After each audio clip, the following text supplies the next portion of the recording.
అందరూ బాగున్నారా? గట్టిగా చెప్పాలి, బాగున్నారా? ఇంకా గట్టిగా చెప్పాలి, బాగున్నారా? ఇక్కడ వాళ్ళు చెప్తున్నారు, బాగున్నారా లేదా?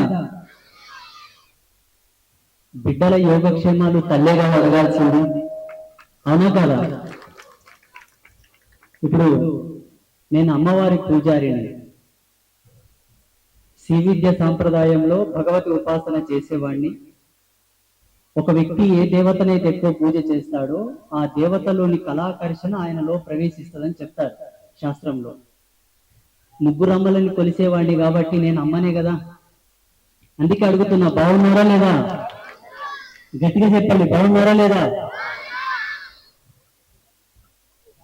ఈనాటి ఈ వేదికకు ఉపస్థితులైనటువంటి పెద్దలకు, గ్రామ ప్రముఖులకు, అలాగే మరికొంతమంది ప్రముఖులకు అందరికీ శ్రీమంతుల యొక్క ఆశీస్సులను ప్రసాదిస్తూ, నా ముందు ఉపస్థితులైనటువంటి మీ అందరికీ అంబాత్రయ క్షేత్రంలో ఉండేటటువంటి ముగ్గురు అమ్మల యొక్క ఆశీస్సులను ప్రసాదిస్తూ, ఒక సంతుగా, ఒక సాధువుగా నా యొక్క పరిపూర్ణమైనటువంటి ఆశీస్సులను అందరికీ ప్రసాదిస్తూ, రావిరాల హిందూ మహాసభ దగదగదగలాడిపోతుంది, కలకలలాడిపోతుంది. వాస్తవంగా నేను కొంతమంది వస్తారేమో అనుకున్నా, నా ఊహలు, నా ఎక్స్పెక్టేషన్ బ్రేక్ చేశారు మీరందరూ. ఇంత అద్భుతంగా భగవద్ జెండలు కట్టి ఈ వేదికను ఇంత శోభాయమానంగా అలంకరించినటువంటి మన ధర్మవీరులకు, మన కార్యకర్తలకు, మన పెద్దలకు ఒకసారి గట్టిగా చెప్పండి.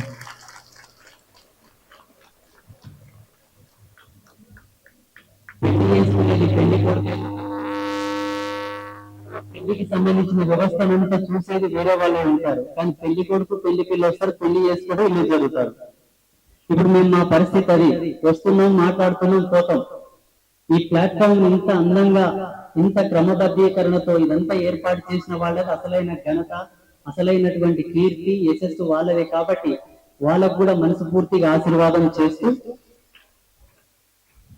ఒకసారి గట్టిగా అందరూ చెప్పాలి, జై బోలో రేణుక ఎల్లమ్మ మాతాకి, సూర్యగిరి ఎల్లమ్మ మాతాకి, జై శ్రీరామ్, జై శ్రీరామ్, భారత్ మాతా కీ, భారత్ మాతా కీ.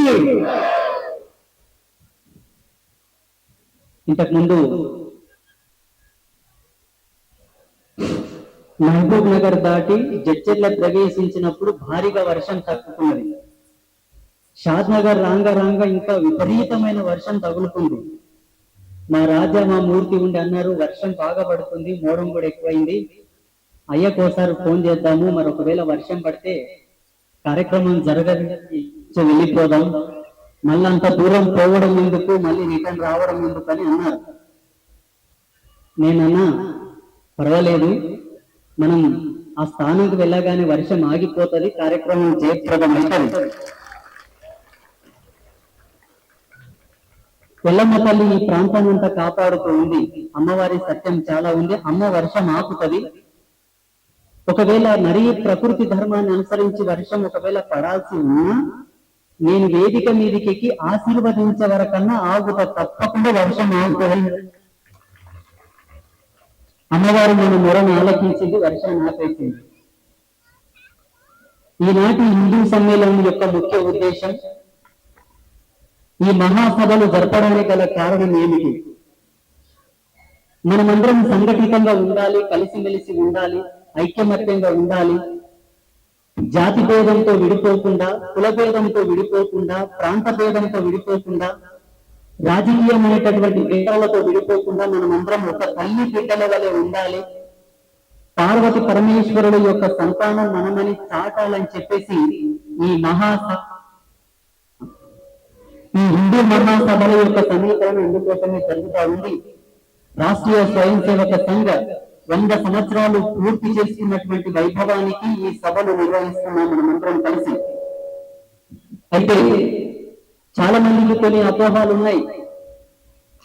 హిందువులలో ఈ మధ్యల విభేదాలు సృష్టించడానికి కొంతమంది పని కట్టుకొని మళ్ళీ ప్రచారం చేస్తున్నారని మా బోటి వాళ్ళని అనుకుంటున్నారు కొంతమంది పెద్దలు.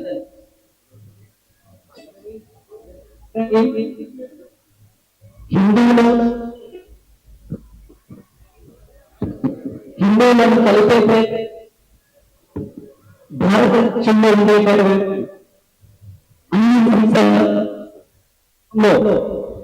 సనాతన ధర్మానికి ప్రతిరూపమైనటువంటి అన్ని సంస్థలు కూడా పనిచేస్తా ఉన్నాయి. అందులో ఆర్ఎస్ఎస్ గాని, విశ్వ హిందూ పరిషత్ గాని, బజరంగ్ దళ్, హిందూ వాహిని, దుర్గా ఇలాంటి సంస్థలు, నాలాంటి స్వామి పీఠాధిపతులు, మఠాధిపతులందరూ కూడా మనందరి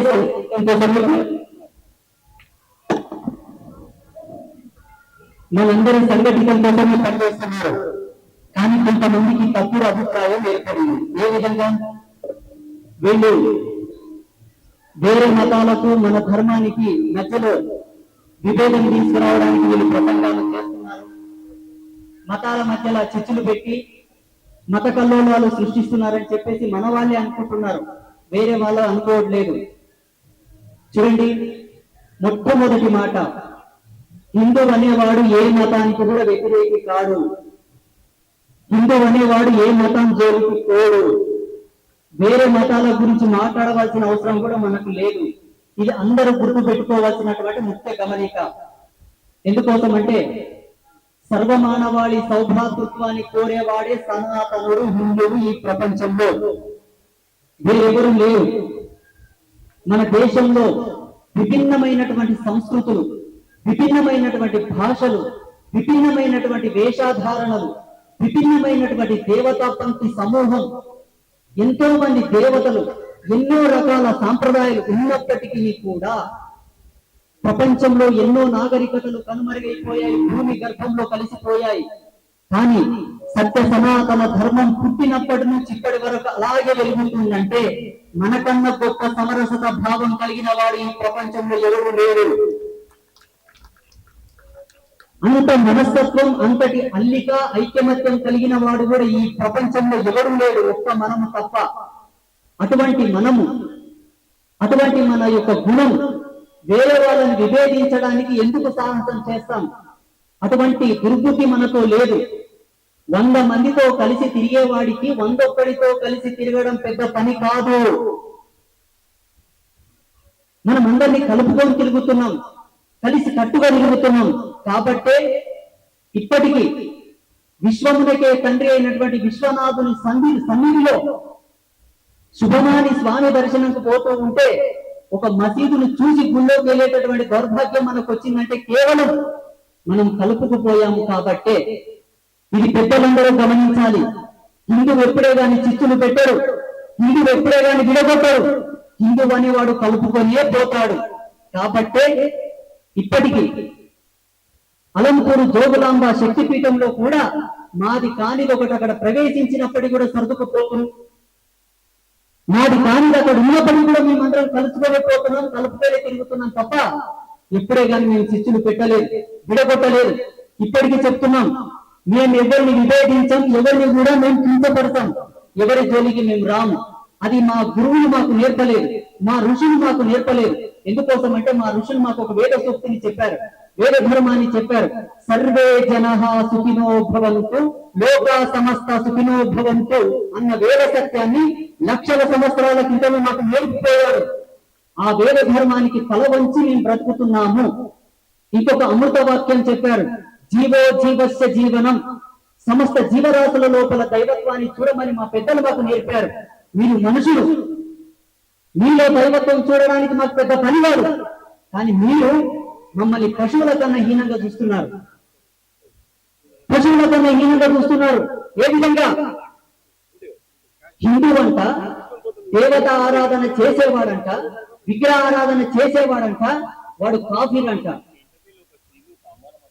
ఎంతసేపు ఉన్నవాడు మన కింద బానిస, వాని వాడుకోవాలి, అవసరం వచ్చినప్పుడల్లా వాడుకోవాలి, అవకాశం ఉంటే వాని హతమార్చాలని చెప్పి క్రూరమైనటువంటి స్వభావాన్ని మీరు అడుగుతున్నారు.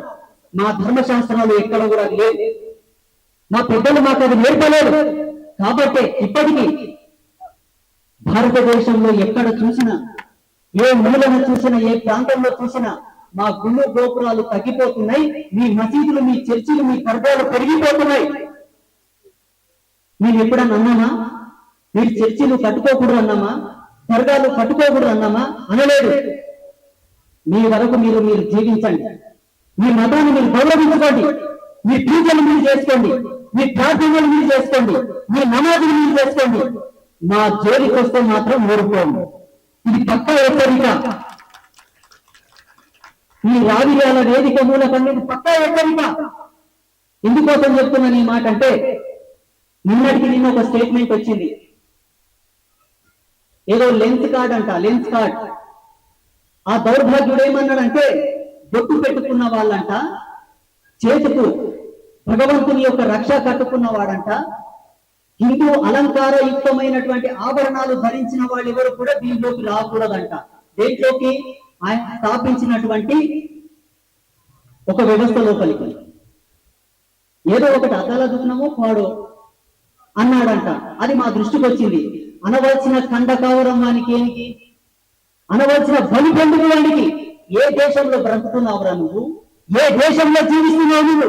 నువ్వెవరెవరో మమ్మల్ని రావద్దని చెప్పడానికి, నీకు ఏమి ఎక్కువ మమ్మల్ని రావద్దని చెప్పడానికి, నీకంత యుద్ధం ఉంటే ఈ దేశానికి దండం పెట్టి, ఈ దేశానికి కొబ్బరికాయ కొట్టి ఈ దేశాన్ని దాటిపో. పాకిస్తాన్ లో పెట్టుకో, బంగ్లాదేశ్ లో పెట్టుకో, అమెరికాలో పెట్టుకో. మేము ఎప్పుడన్నా అన్నామా? ఒక ముస్లిం మా షాపుల్లోకి వస్తే మేము ఎప్పుడన్నా కాదన్నామా? ఒక ముస్లిం మా సంస్థల్లోకి వస్తే మేము కాదన్నామా? ఒక క్రైస్తవుడు వస్తే మేము కాదన్నామా? ఒకవేళ భారతదేశ వ్యాప్తంగా హిందూ అనేవాడు మతాలను చూసి కనుక వ్యాపారం చేయవలసి వస్తే హిందీకి విజ్ఞానం లేక మీరు బతుకుతారు.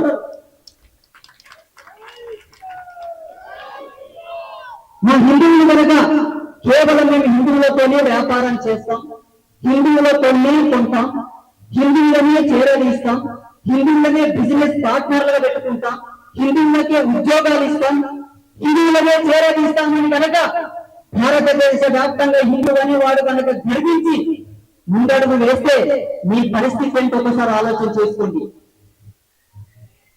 కానీ నా హిందూ సోదరుడు, నా సనాతనుడు ఎప్పుడు అటువంటి పాపిస్తోడు కాడు. నా హిందువు 10 మందికి పెడతాడు తప్ప ఏ ఒకరి కడుపు మీద కాలు చాపేవాడు నా హిందువు కాదు. ఇది మీరందరూ బాగా గుర్తుపెట్టుకోవాలి. ఎవరు ఇక్కడ కూర్చున్న వాళ్ళు కాదు, ఈ వీడియో చూస్తున్నటువంటి వాళ్ళందరూ కూడా చెప్పలే. సనాతన ధర్మంలో మేము మత పెద్దలం ఉన్నాం, సనాతన ధర్మంలో మేము గురుస్థానంలో ఉన్నాం. మేము చెప్పినాం, చిరప మన దేవుళ్ళను మనం పూజించుకుందాం, మన గురువులను మనం పూజించుకుందాం, మన దేవీ దేవతలను మనం పూజించుకుందాం. అవసరం అనుకుంటే వాళ్ళను కూడా పూజిద్దాం, వాళ్ళను కూడా గౌరవిద్దాం. ఎంతవరకు? మనల్ని మనలా చూసినంత వరకే, మన దేవుళ్ళను గౌరవించినంత వరకే, మన మఠాలను, పీఠాలను, మన ధర్మశాస్త్రాలు, మన వేదాది గ్రంథాలను గౌరవించినందుకు అంతవరకు మనం కూడా గౌరవిస్తాం. ఒకవేళ మనల్ని ఆదరించకపోయినా పర్వాలేదు, గౌరవించకపోయినా పర్వాలేదు, అనవసరమైనటువంటి సందర్భాల లోపల మన ధర్మాన్ని, మన హిందూ కార్యకర్తలని, మన గుళ్ళను, గోపురాలను, మన దేవీ దేవతలను ఎవరైనా అవమానిస్తే, కించపరిస్తే సమాధానం గట్టిగా చెప్పాలనివే నేను చెప్తున్నాను. అదేవిధంగా మీరు కూడా చెప్పాలి. ఒక ముస్లిం మతపెద్ద చెప్పాలి, ఒక క్రైస్తవ మతపెద్ద చెప్పాలి. చూడక మన ప్రార్థనలు మనం చేసుకుందాం, మన నమాజులు మనం చేసుకుందాం, మన దేవుళ్ళని మనం పూజించుకుందాం. హిందువుల జోలికి పోకండి, హిందువులను తడవకండి, హిందువులను ముట్టకండి. ఒకవేళ హిందువులను గనక ముడితే, హిందువులను గనక టచ్ చేస్తే, గతంలో ఈ జాతిని, ఈ ధర్మాన్ని, దేవీ దేవతలను ముట్టిన వారి పరిస్థితి ఏమైంది ఒకసారి చరిత్ర తిరగవేసి చూడని చెప్పాలి. ఇందుకోసం అంటే మేము కట్టుకున్నది కాషాయం అని మీరు అనుకుంటున్నారు. కాదు, అగ్నివర్ణం. అగ్నివర్ణం. అగ్ని ముట్టుకుంటే ఏమవుతుందో తెలుసా? అదే గతి మీకు పడుతుంది. మీరు మమ్మల్ని గౌరవించకపోయినా పర్వాలేదు, మమ్మల్ని మొక్కకపోయినా పర్వాలేదు, మాకు ఆ దౌర్భాగ్యం లేదు. మమ్మల్ని మేము గౌరవించుకుంటాం, మమ్మల్ని మేము పూజించుకుంటాం. ఒక మనిషి పుట్టినప్పటి నుంచి సత్యంత వరకు రోజు ఒక దేవుని మార్చి మార్చి కొలిసినా సత్యంత వరకు ఇంకా దేవుళ్ళు మిగిలిపోతారు. మా ధర్మంలో వేరే దేవుళ్ళతో మాకు పని లేదు. మాకు దర్గాలతోనో పని లేదు, పీర్ల పక్కతోనో పనిలేదు, ఈ చర్చిలతోనో పని లేదు, ఈ ఏసు ప్రభుతోనో పని లేదు. వాళ్ళు మా దేశం వాళ్ళు కాదు, మా ధర్మం వాళ్ళు కాదు. ఈ దేశం దేవతలు ఎవరంటే పవిత్రమైన గంగా నదిలో స్నానం చేసిన వాడు ఈ దేశం యొక్క వారసుడు. పవిత్రమైనటువంటి శివలింగానికి పూజ చేసిన వాడు ఈ దేశం యొక్క వారసుడు.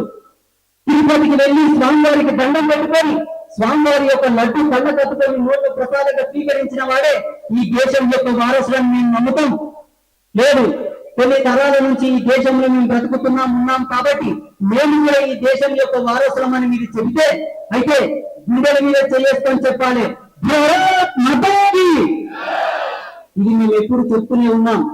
మీరు కూడా ఈ దేశాన్ని గౌరవించే వాళ్ళైతే భారత్ మాతకు జై కొట్టాలి, వందే మాతరం పాడాలి, వందే మాతరం పాడాలి, భారత్ మాతకు జై కొట్టాలి. భారత్ మాతకు జై కొట్టినంత మాత్రాన, వందే మాత్రం పాడనంత మాత్రాన నేను ఈ దేశం యొక్క పౌరులం కాకుండా పోతామా అని మీరు అనుకోవచ్చు. మీరు అనుకుంటారు ఈ దేశం పౌరులని. సర్వోన్నతమైన రాజ్యాంగం ప్రకారంగా ఈ దేశానికి తలమానికమైనటువంటి చతురు వేదాలు, 38 ఉపనిషత్తులు, అష్టాదశ పురాణాలు ఈ దేశానికి సంబంధించినవి. వాటిని గౌరవించినంత వరకే ఈ దేశం యొక్క వారసులు మీరు లెక్క కడతాం. అంతే తప్ప మీకు ఇష్టం వచ్చినటువంటి చట్టాలని, మీకు ఇష్టం వచ్చినటువంటి రాజకీయ కుతంత్రాలను రచిస్తామంటే ఊరుకునేది లేదు. ఏ ఒక్క హిందూ వీరుడు ఊరుకోడు. ఇన్ని సంవత్సరాలుగా మా వాళ్ళు ఊరుకున్నారు, మౌనంగా ఉన్నారు. పోనిపా పోనిపా పోనిపా పోనిపా అనుకుంటూ ఇంతవరకు వచ్చారు. మొన్నటికి మొన్న ఒక ఆయన అంటాడు, ఏమంటాడో తెలుసా? మా దినం గనక వస్తే ఉరికిచ్చి కొడితే సంగులు గొంతులు సరిపోవు మీరు దాక్కోవడానికి అని అంటున్నాడు.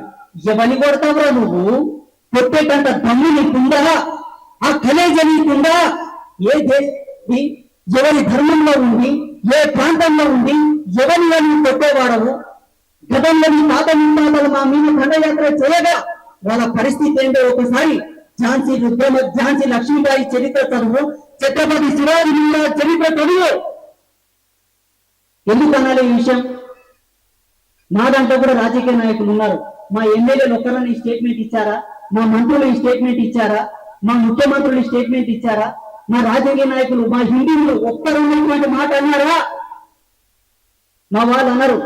ఇంకా మా వాళ్ళు ఏం చేశారు? ఇఫ్తార్ విందుకు వెళ్తారు, ఈస్టర్ డే ప్రార్థనలకు వెళ్తారు. మీరు టోపీ పెడితే టోపీ పెట్టుకుంటారు, మీరు ఇచ్చిన హలీం తింటారు, కలీం తింటారు, అన్ని తింటారు. ఎందుకంటే నా హిందువుకి, నా ధర్మంలో పుట్టిన ప్రతి ఒక్కరికి కలుపుకుపోవడం, కలిసిమెలిసి ఉండడం వెన్నతో పెట్టిన విద్య. మా వాళ్ళు ఇంత తౌడుగా ఇంత ఉంటే మీరెందుకు పుల్లలు కొట్టే మాట్లాడతారు? అంతకుముందు పెద్ద మనిషి అన్నాడు, 15 నిమిషాలు సమయం ఇస్తేనంట, 15 నిమిషాలు పోలీసులను పక్కన పెడితేనంట ఆయన ప్రతాపం ఏందో చూపుతాడంట. 15 నిమిషాలు కాదు, గంట టైం ఇస్తాం, నెల టైం ఇస్తాం, సంవత్సరం టైం ఇస్తాం. ఏం చేస్తావు వచ్చేసి చూపెట్టు, ఏం చేస్తావు చెయ్యి. మేమేమైనా గాజులు కొడుకొని కూర్చున్నాం అనుకుంటున్నావా? మేమేమైనా గాజులు కొడుకొని కూర్చున్నామా? చూడండి, ఇది హెచ్చరిక కాదు. ఆ కాలం పోయింది. ఒకరినొకరి మీద దాడులు చేసుకోవడం, రాజ్యాలు ఆక్రమించడం, రాజ్యాలని ఆక్రమించుకొని వాళ్ళ ధర్మపత్రులను అనుభవించే దినం పోయింది. ఇది టెక్నాలజీ జనరేషన్, ఇది కంప్యూటర్ కాలం. ఏ మూలాన ఏమి జరుగుతుందో ఒక్క సెకండ్ల ప్రపంచం అంతా చూస్తుంది. ఆనాటి ఉగ్రవాద ప్రేరేపిత కాలం అంతా అయిపోయింది. ఇప్పుడు వచ్చిన కాలం ఏంటంటే అందరం కలిసిమెలిసి బ్రతకాలి, అందరూ కలిసికట్టుగా జీవించాలి. దానికి ఎప్పుడైనా ఎక్కడైనా ప్రపంచ నలుమూలల్లో సనాతనుడు అనేవాడు ముందుగా ఉంటాడు. మేమందరినీ కలుపుకొని జీవిస్తాం, కలుపుకొనే బ్రతుకుతాం. కానీ ఈ పిచ్చి స్టేట్మెంట్ మాత్రం ఇవ్వకండి. అది ఏ మతం వాళ్ళైనా పర్వాలేదు, క్రైస్తవమైన పర్వాలేదు, మహమ్మదీయమైన పర్వాలేదు, హిందూ ధర్మమైనా పర్వాలేదు. ఏమిటి?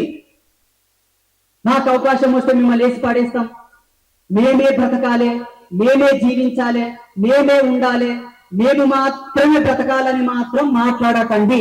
ఎందుకోసం అంటే ప్రకృతికి ఒక ధర్మశాస్త్రం ఉన్నది, ప్రకృతికి ఒక న్యాయస్థానం ఉన్నది, యూనివర్సల్ లా సిస్టమ్ ఉంది. ఏమిటో తెలుసా?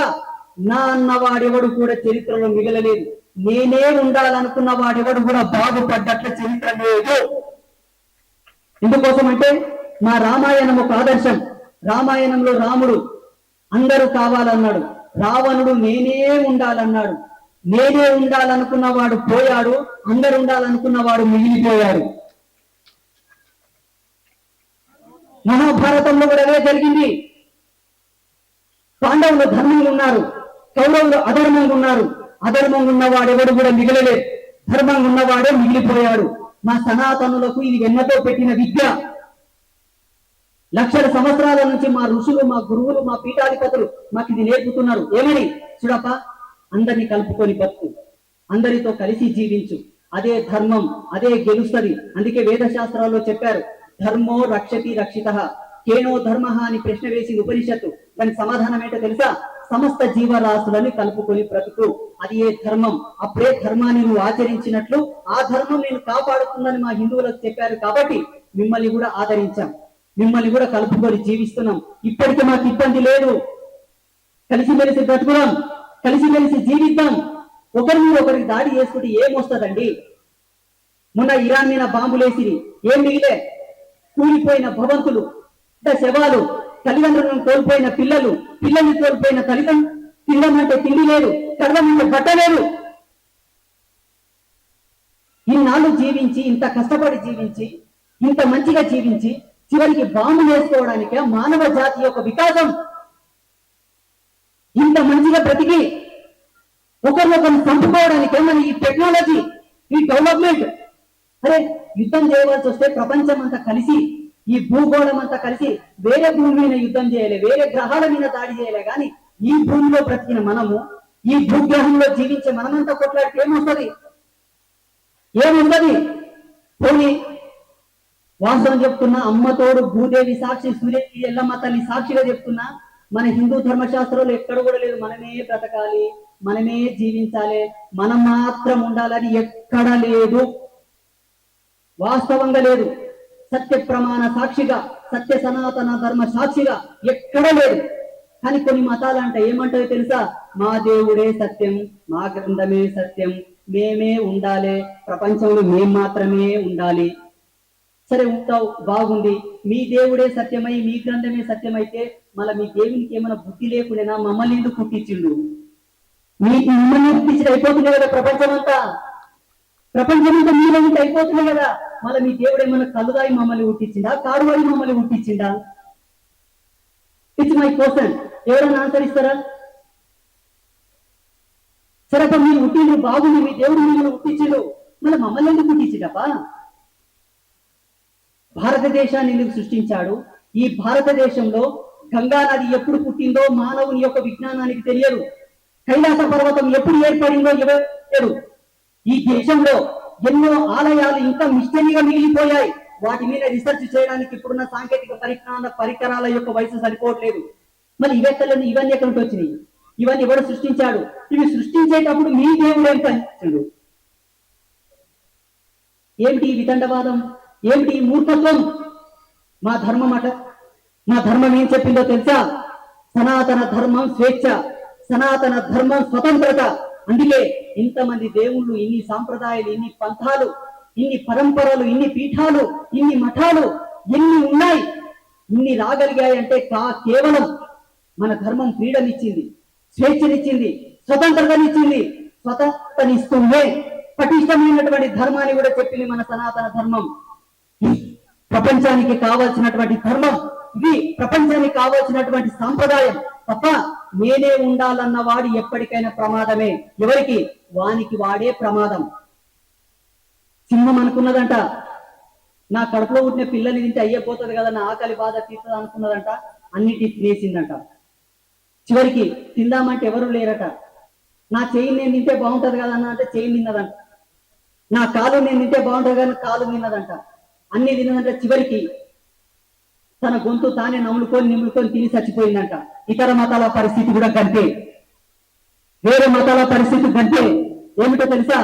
పోనీ పాకిస్తాన్ లో కూడా మొత్తం మీ మతమే ఉందప్ప, మా వాళ్ళు లేరు, మళ్ళీ ఆడ చల్లగా మీరు బ్రతకొచ్చు కదా, ఎందుకు ఆకలి కేకలు, ఎందుకు గొడవలు, ఎందుకు పంచాయతీలు? పక్కనే ఉన్న బంగ్లాదేశ్ లో కూడా మీరే ఉన్నారప్ప, మళ్ళీ ఎందుకు గొడవలు, ఎందుకు పంచాయతీలు? అటు పక్క ఉన్నటువంటి ఇంకా కొన్ని దేశాలలో క్రైస్తవం ఎక్కువ ఉన్నది, అక్కడ కూడా సుఖం లేదు, అక్కడ కూడా శాంతి లేదు. చూడండి, ఈ దేశంలో హిందువు అనేవాడు ఉన్నంత వరకే మీరు చల్లగా ఉంటారు. ఈ దేశంలో సనాతనుడు అనేవాడు ఉన్నంత వరకే మీరు హ్యాపీగా ఉంటారు.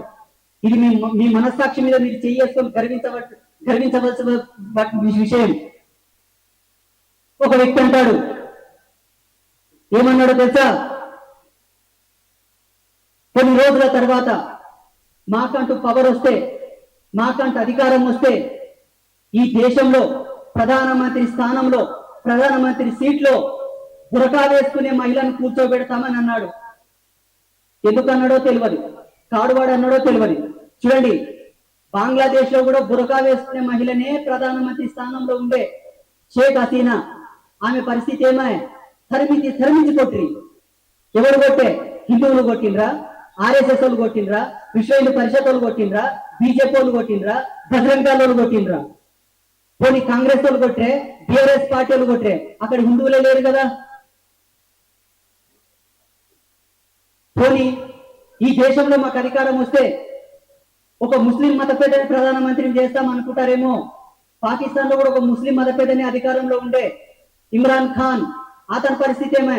అతను ఉరికించి కొట్టి. ఎవరు కొట్టి? ఎందుకు కొట్టి? ఏ కారణంతో కొట్టి? భారతదేశానికి స్వతంత్రం వచ్చినప్పటి ఇప్పటి వరకు ఎందరో ప్రధానమంత్రులు మారిపోయి, ఎందరో రాష్ట్రపతులు మారిపోయి, ఒక్కరికన్నా స్థితి పట్టిందా?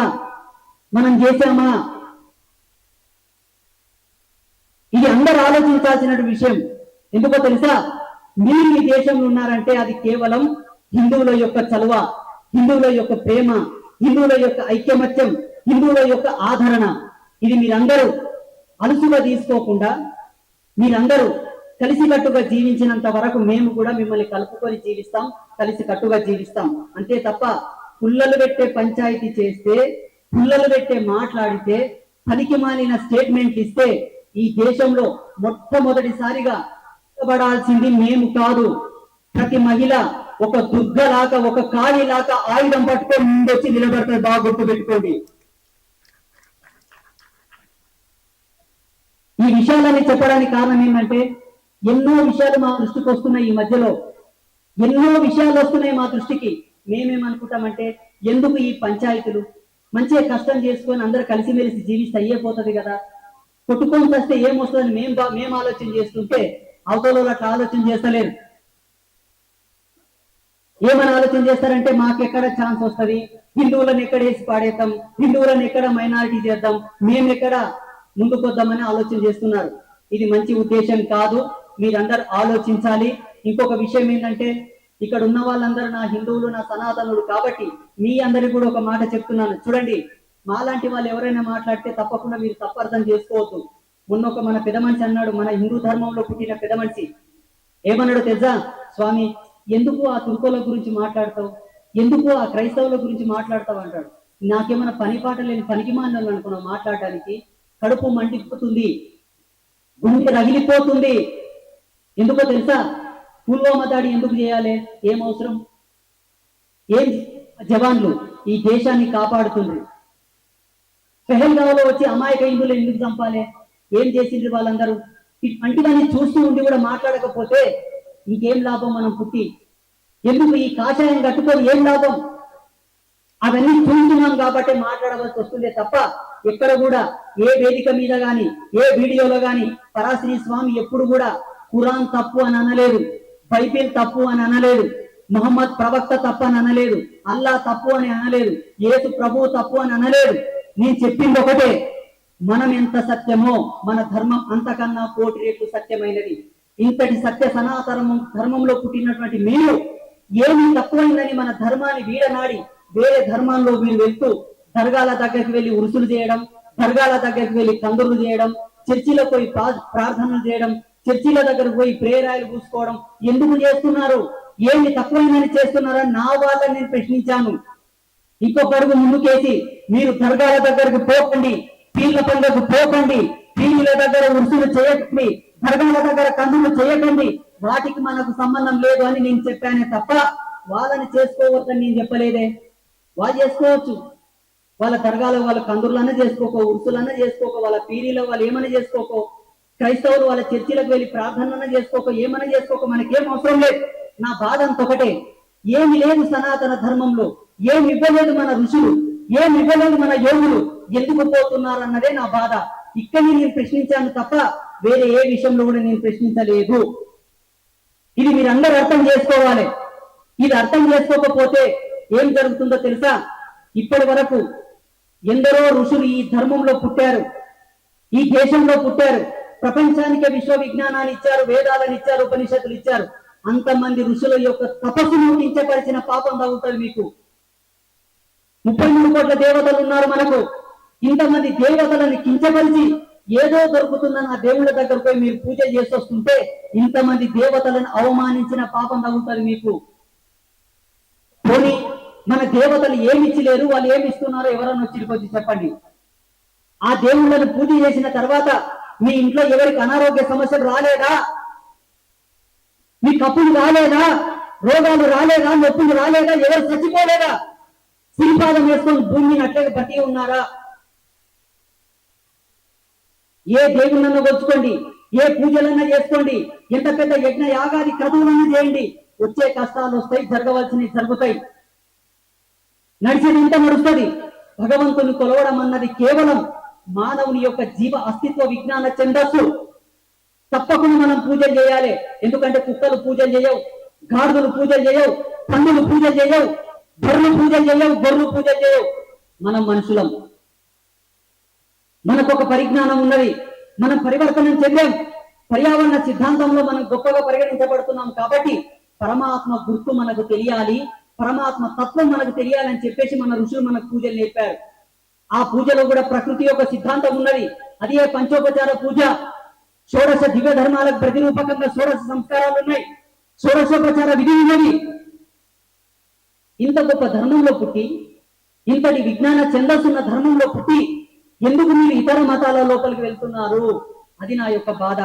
ఇదే ప్రతి వేదిక మీద నేను చెప్పాను తప్ప వేరే మతాల నేను కించపరచలేదు.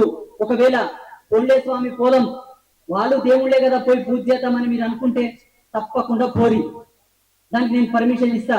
కానీ ఒకటి మాత్రం చేయండి, ప్రతి ముస్లిం వచ్చి మన శివలింగానికి అభిషేకం చేయమని చెప్పండి చూద్దాం. ప్రతి క్రైస్తవం వచ్చి మన ఎల్లమ్మ తల్లికి బోనం పెట్టమని చూద్దాం. క్రైస్తవులు వచ్చి మన ఎల్లమ్మకు బోనం పెట్టమను, ముస్లింస్ వచ్చి మన శివలింగానికి అభిషేకం చేయమని చెప్పి చూద్దాం. ఎందుకు రారు వాళ్ళు? ఎందుకు వస్తారు వాళ్ళు? వాళ్ళకి సమస్యలు రావా? వాళ్ళకు నొప్పులు రావా? రోగాలు రావా? వాళ్ళ ఇంట్లో చచ్చిపోతలేరా? వాళ్ళ కప్పులు అయితే లేవా? వాళ్ళు ఎందుకు రారు? మీరెందుకు పోతున్నారు? ఇది నా ప్రశ్న. సమాధానం ఎవరైనా చెప్పేటోళ్ళు ఇంటికి కర్రాలి, దారి ఎవరైనా చెప్తారా? పోనీ ఇక్కడ కూర్చున్న ఈ వేలాది సంఖ్యలో, వందలాది సంఖ్యలో ఎంతమంది దర్గాల పోతారో చేతులు లేపండి. అబద్ధాలు చెప్పకండి, నాకు అంతా తెలుసు. చేతులు లేపండి. లేపరు కదా? లేపకుంటే పోతుంది. మీరు అందరు దొంగలే, అందరు దర్గాలో పోయేటోళ్ళే, అందరు తాయితలు కట్టించుకొచ్చుకున్న వాళ్ళే, అందరూ బూడిది మంత్రం తీసుకున్న వాళ్ళే. చూడండి, సనాతన ధర్మంలో తాయెత్ అంటే ఒక విజ్ఞాన పరిపూర్ణం. తాయెత్తు కట్టడంలో ఒక సైంటిఫికల్ మెథడ్ ఉన్నది. తాయెత్తు కట్టడం లోపల తంత్ర మంత్ర యంత్ర విజ్ఞాన సూత్రం ఉన్నది. అది మన ఋషులు కట్టారు, మన గురువులు కట్టారు.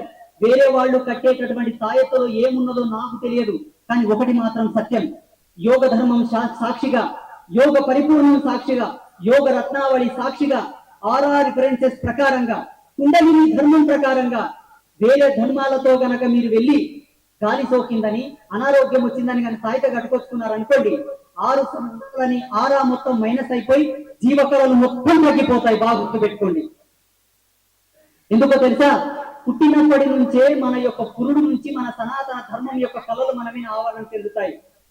పురుడు చేయడం, తొట్లాలేయడం, నామకరణం చేయడం, కులదేవతలకు మనం పేర్లు పెట్టుకోవడం, స్తోత్రం చదివింపులు చేసుకోవడం, పెళ్లిళ్ళు చేసుకుంటే గౌరవ పూజ చేయడం, ఇవన్నీ దేవత కళలు మన ఇంద్రియాల మీద, మన శరీరం మీద ఆవరణం చెందడానికి మన పెద్దలు అడుగడుగున ధర్మాన్ని ముడిపెట్టారు. ఇది మన యొక్క జీవితం, మన యొక్క జీవన ప్రయాణం తప్ప వాళ్ళు చేసుకోకనండి. వాళ్ళు ఒక ఛానల్ ఏర్పాటు చేసుకున్నారు, ఒక ప్లాట్ఫామ్ క్రియేట్ చేసుకున్నారు, వాళ్ళకంటే ఒక దేవతను నమ్ముకున్నారు, ఒక దేవుని నమ్ముకున్నారు, ఒక బుక్ రాసుకున్నారు. వాళ్ళ తిప్పలు వాళ్ళది. మీకేం పొయ్య కాలం వచ్చిందని పోతున్నారు, ఏమి తక్కువైందని పోతున్నారు. చూడండి, గుండెల మీద చేసుకొని చెప్పండి, మాదిగ సమాజానికి చెందిన వాళ్ళ ఇళ్లలో ఎంతమంది ఇళ్లలో ఈరోజు సంత్ రవిదాస్ ఫోటో ఉంది? చేతులు లేపడం. మీకు సంత్ రవిదాస్తోనూ పని లేదు, ఎవరితోనో పని పడుతుంది మీకు. బ్రహ్మం గారు అందరికీ మంత్రం ఇచ్చాడు. వాస్తవంగా ఈ నిమ్న జాతీయులు ఎంతమంది ఉన్నారో వాళ్ళందరూ కూడా ఇప్పుడు బ్రహ్మం గారి ఫోటో ఇంట్లో పెట్టుకొని రోజు పూజ చేయాలి. బసవేశ్వరుడు ఆ కాలంలో బసవేశ్వరుడు అందరికీ లింగదానం చేశాడు. ఎంతమంది ఇళ్లలో బసవేశ్వరుని ఫోటో ఉంది? చాలా మంది అంటారు, స్వామి మమ్మల్ని గుళ్ళకు రానియలేదు, మమ్మల్ని ముట్టనీయలేదు, మమ్మల్ని తాకనీయలేదు, అందుకే చర్చిలకు పోతున్నాం. అరే, వాళ్ళు తాకనీయకపోతే మీకు రవిదాస్ ఉన్నాడు, బసవేశ్వరుడు ఉన్నాడు, బ్రహ్మం గారు ఉన్నారు, వీళ్ళ ఫోటో పెట్టుకొని పూజ చేయప్ప. ఇంట్లో ఎల్లమ్మ తల్లి లేదా, పోచమ్మ తల్లి లేదా, మైసవ్వ లేదా, మల్లన్న స్వామి లేడా, వీరలింగేశ్వర స్వామి లేడా? ఎవరు లేరు మీకు. ఎందుకు పోతున్నారు మీరు? నోటుగా పెద్ద మనసులో ఒక మాట అంటున్నారు, మాది పల్లెటూరు పిచ్చారం. లందల నీళ్లు తీసుకొని కళ్ళు తుడుచుకుంటే కలిమాయ తొలగిపోతుంది అనేది మా యవ్వ జోగురాలు. ఒక లందల నీళ్లు చల్లుకుంటేనంత పుణ్యం వచ్చిందని చెప్పింది మా యవ్వ. ఏమి తక్కువైంది మీకు? ఇది నా బాధ. ఈ బాధతో వచ్చి కడుపు మండి మాట్లాడతానే తప్ప వేరే వాళ్ళని నిందించేటంత దౌర్భాగ్యం నేను కాను. ఇది ముస్లింస్ గమనించాలి, క్రైస్తవులు గమనించాలి, నా హిందూ బంధువులందరూ కూడా గమనించాలి. నేను చెప్పిన దాంట్లో ఏమైనా తప్పుందా? గట్టిగా చెప్పండి, తప్పుందా? గట్టిగా చెప్పండి. ఒకవేళ స్వామి నీవెన్న చెప్పు తప్పు చెప్తుండవు, బరాబర్ తప్పు చెప్తున్నావు అని మీరు అనుకుంటే చూడండి, వాళ్ళు అనుకున్న విధంగానే ఈ దేశం అంతా మహమ్మదీయ దేశం కావాలని కొందరు అనుకుంటున్నారు, క్రైస్తవ దేశం కావాలని కొందరు అనుకుంటున్నారు. వాళ్ళ దుర్బుద్ధి, వాళ్ళ దుర్బుద్ధి. అది ఎన్నటికి జరగదు, జరగదు, జరగదు. ఈ దేశం ఎన్నాటికైనా సనాతనులదే. మీరు తలకిందులుగా 1000 ఏళ్ళు తపస్సు చేసిన భూమి, నక్షత్ర, సూర్య, గ్రహరాశి మండలాలు ఉన్నంత వరకు ఈ దేశం హిందువులదే, సనాతనులదే. ఈ దేశం ఎప్పటికైనా మాదే, అనాదిగా మాదే, అంతమయ్యేంత వరకు మాదే. కానీ ఒక్క మాట మీ అందరికీ, ఇక్కడ ఉండే వాళ్ళకందరికీ, ఈ వీడియో చూస్తున్న వాళ్ళందరికీ, వాళ్ళు అనుకున్నట్లు గనక ఈ దేశం మహమ్మదీయ దేశం అయితే ఒకే ఒక్కటి జరుగుతుంది. గాజులు లేని కాపురం మనం చూడాలి. నష్టన బొట్టు లేకుండా, మెల్ల మంగళసూత్రం లేకుండా, సిగలో పూలు లేకుండా, కాళ్ళకు మెట్టెలు లేనట్టు రండముండల రాజ్యం మనం చూడాలి. చూతమా? మాటలు చెప్పండి, చూతమా? ఇక్కడ పురుషులు వాళ్ళు అనుకున్నట్లు గనక రాజ్యం వస్తే అడుముకు మొలతాడు లేకుండా, నష్టన బొట్టు లేకుండా, పచ్చని పందిట్లో పుస్తక భాగ్యపు జన్మలు మనం అవుతాయి. కావాలా? కావాలా? అందుకే మా యొక్క నినాదం, మన సంస్కృతి చాలా గొప్పది, మన సాంప్రదాయాలు చాలా గొప్పవి, మన ధర్మం చాలా గొప్పది. ప్రపంచ దేశాలలో ఒక వైరస్ ప్రవేశించింది, జాంబీ వైరస్. కావాలంటే యూట్యూబ్ ఓపెన్ చేసి చూడండి. భారతదేశానికి ఆ దుర్గతి పట్టదు, ఆ దుర్గతి పట్టదు, సనాతనంగా దుర్గతి రావు.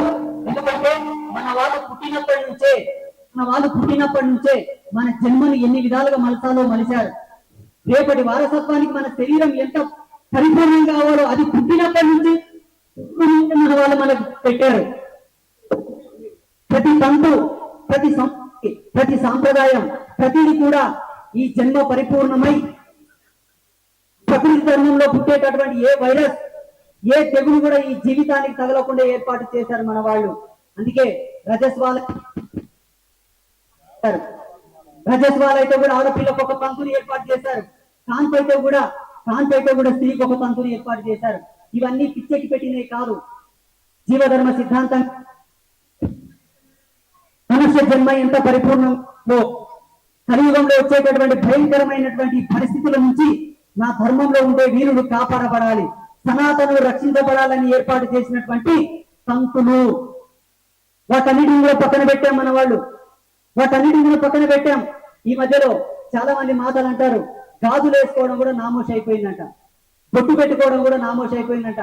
చూడమ్మా, బొట్టు అంటే అలంకారం కాదు, గాజులు అంటే అలంకారం కాదు. బాగా గుర్తు పెట్టుకోండి.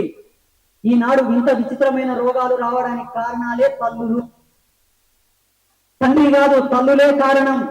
మీకు ఇచ్చినవి అలంకారం కాదు, భావి తరాలకు మీరు పట్టినటువంటి జీవధర్మమును ప్రసాదించడానికి ఇచ్చినటువంటి హక్కులు.